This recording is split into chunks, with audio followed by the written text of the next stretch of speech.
जय मसीह। म सुरज लाम्बा तपाईहरुको माझमा एकपटक फेरि आइपुगेको छु। परमेश्वरको महिमा होस् र परमेश्वरको प्रशंसा भएको होस्। प्रिय मित्रहरू, ऋतुहरू बदलेर जान्छन्, समयहरू बदलेर जान्छ, परिस्थिति पनि बदलेर जान्छ। जीवनमा सबै कुरो परिवर्तन हुन्छ, तर वचन कहिले परिवर्तन हुँदैन, किनभने त्यही वचन नै परमेश्वर हुनुहुन्छ अनि परमेश्वर कहिले पनि बदलिनुहुन्न। त्यो परमेश्वर हिजो आज सधैँभरि एक समान हुनुहुन्छ। त्यही कारण परमप्रभुको वचन कहिले पनि बदलिँदैन। आउनुस्, आज पनि हामी सधैँ जस्तै गरी वचनबाट बातचित गर्नेछौँ। प्रिय मित्रहरू, आज तपाईँ कस्तो अवस्थामा हुनुहुन्छ?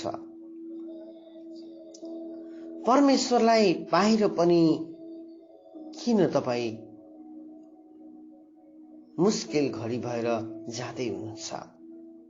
तपाईले धेरैचोटि आफूलाई यस्ता कुराका सामना गर्न परेको होला। जुन दिन तपाईले येशू ख्रीष्टलाई आफ्नो जीवनमा मुक्तिदाता भनेर ग्रहण गर्नुभयो, त्यो दिनदेखि उता तपाईको जीवनमा परमेश्वरले काम गर्न थाल्नुभयो। के तपाईलाई थाहा छ? जुन दिन तपाईले येशू ख्रीष्टमा नयाँ भिजन र नयाँ दर्शन, नयाँ अभिषेकमा हिँड्न थाल्नुभयो, त्यो अभिषेकमा हिँड्दै गर्दाखेरि तपाईलाई आफन्तहरूले त्यागिदिए, तपाईलाई आफन्तहरूले छोडिदिए। तपाई आफन्तदेखि टाढा हुनुहुन्छ। तपाई आफन्तदेखि एक्लोपनामा जिउनु हुँदैछ होला। यदि यस्तो हो भने परमेश्वरले पक्का तपाईको जीवनमा ठूलो काम गर्न लाग्नु भएको छ। परमेश्वरको योजना ठूलो छ मेरो जीवनमा भनेर तपाईले आजदेखि उता बुझ्न पर्ने हुन्छ। परमेश्वरको महिमा होस् तपाई र मेरो जीवनबाट। आउनुस्, यस्तै प्रकारमा यस्तै समस्यामा परेको एकजना व्यक्तिको बारेमा आज हामी जान्नेछौँ कि यस्तै समस्यामा परेको एक दिन योसेफले आफ्नो सपना देखेको हुन्छ। योसेफलाई परमेश्वरले आफ्नो दर्शन देखाउनु भएको हुन्छ कि तिमीले एक दिन आफ्ना दाजुभाइलाई लिड गर्नेछौ।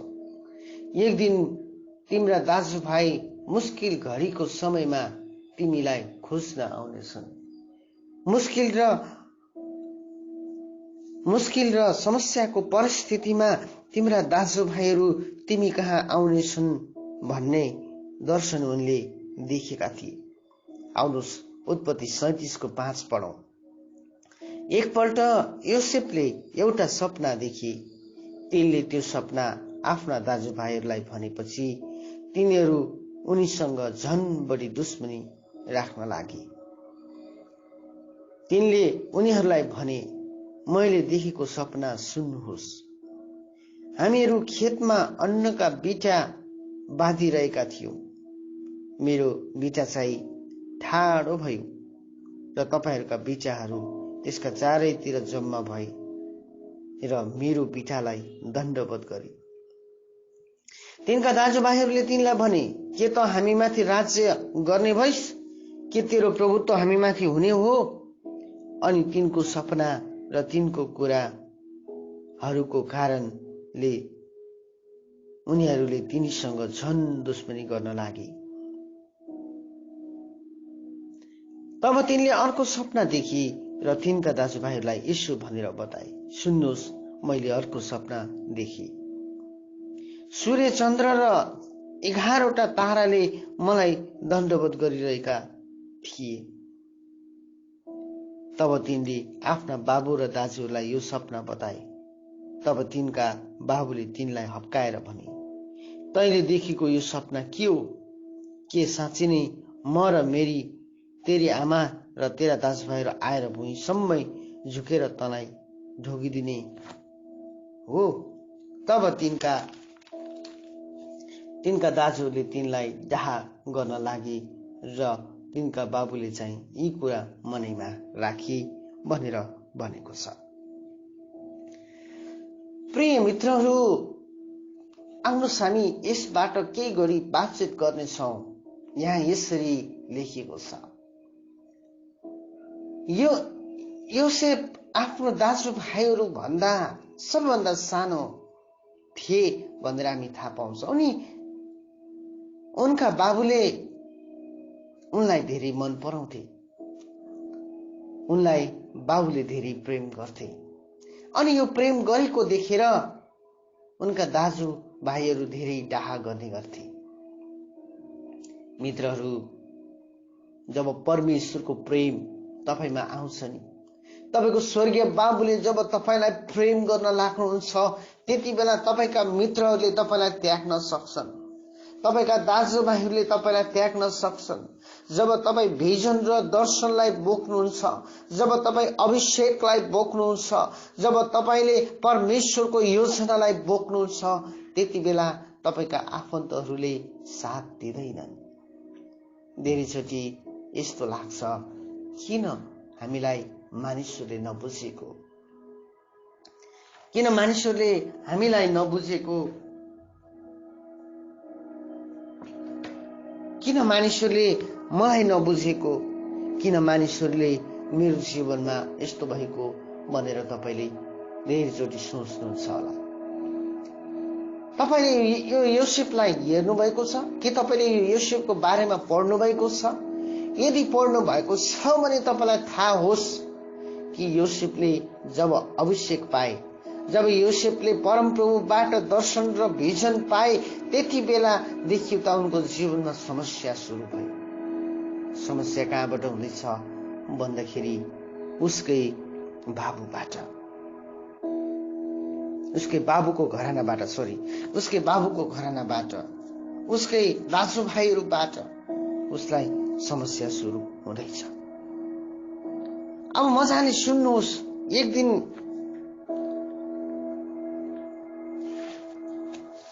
ती 11वटा बिटा उनका दाजुभाइहरू थिए। ती चन्द्रमा र सूर्य चाहिँ आमा र बाबु थिए कि परमेश्वरले उसलाई एउटा कुरा देखाउन लाग्दै हुनुहुन्थ्यो।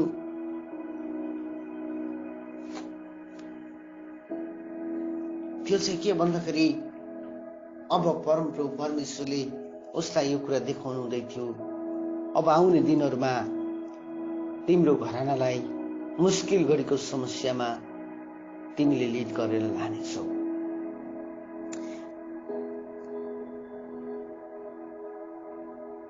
एक दिन जब उसका बाबुले योसेफलाई यसरी भन्छन्,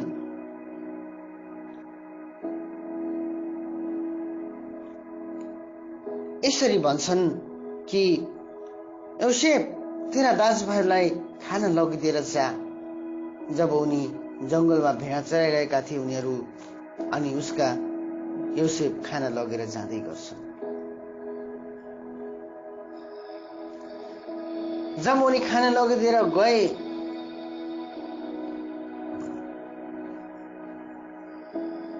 त्यति बेला उसका दाजुभाइहरूले उसलाई के गर्छन् भन्दाखेरि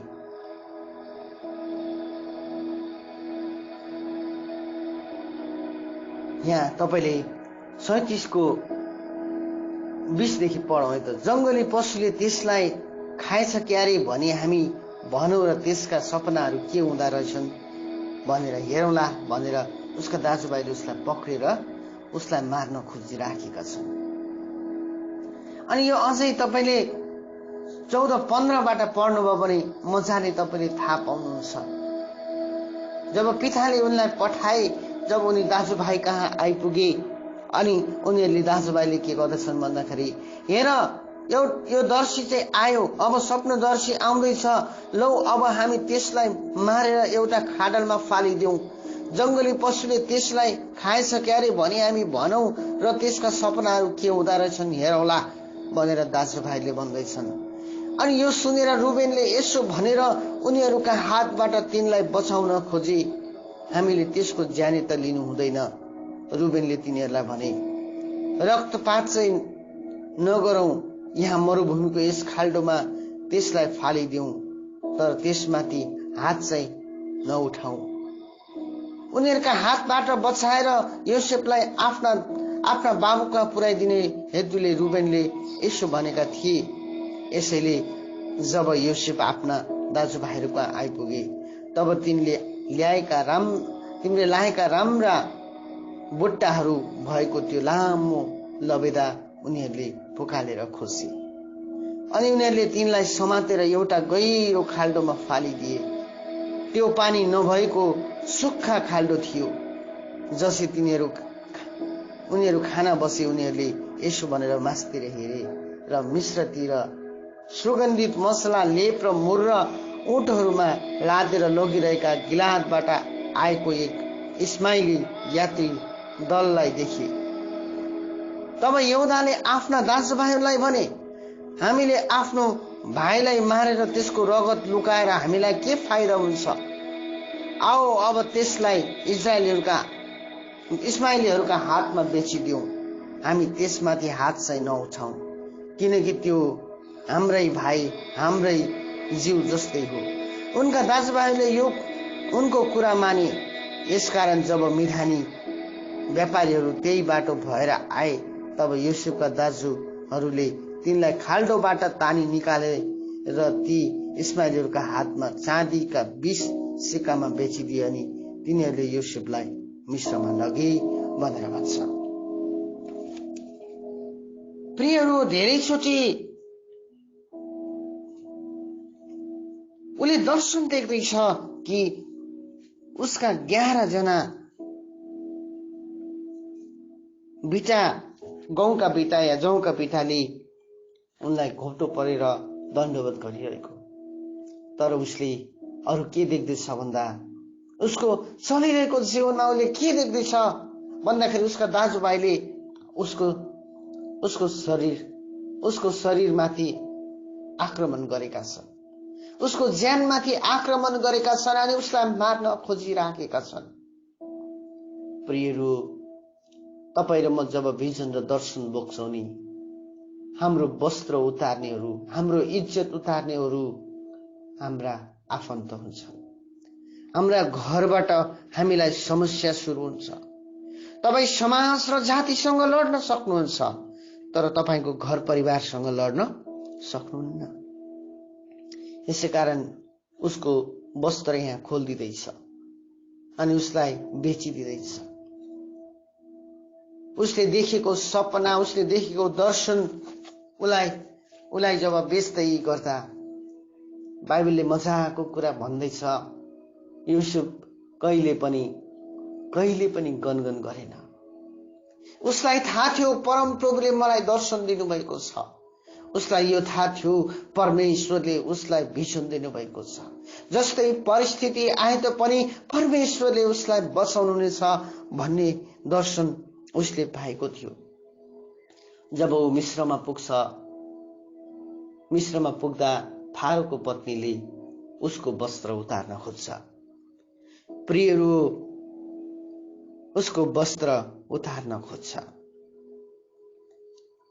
फेरि जब उसको मालिकले उसलाई जेलमा हाल्छ, जेलमा चाहिँ फेरि परम प्रभु परमेश्वरले उसलाई सहायता गर्नुभयो।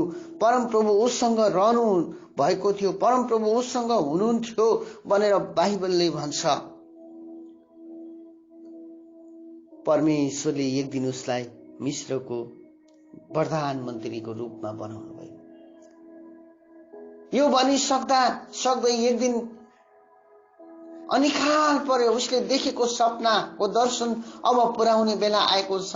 अनिकाल पर्यो। एक दिन उसका दाजुभाइ खाना खोज्नको लागि मिश्रमा गएका छन्। फेरि मिश्रमा जाँदाखेरि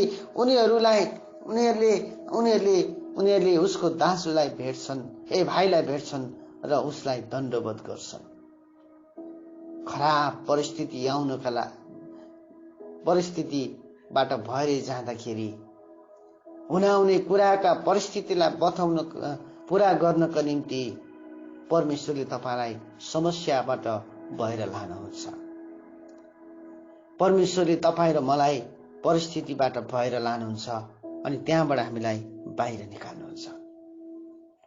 रोमी 8:28 भन्छ सबै कुरा चाहिँ परमेश्वरको महिमाको लागि भलाइको लागि उहाँले पूरा गर्नुहुन्छ भनेर रोमीको पुस्तकले भन्छ 8:28।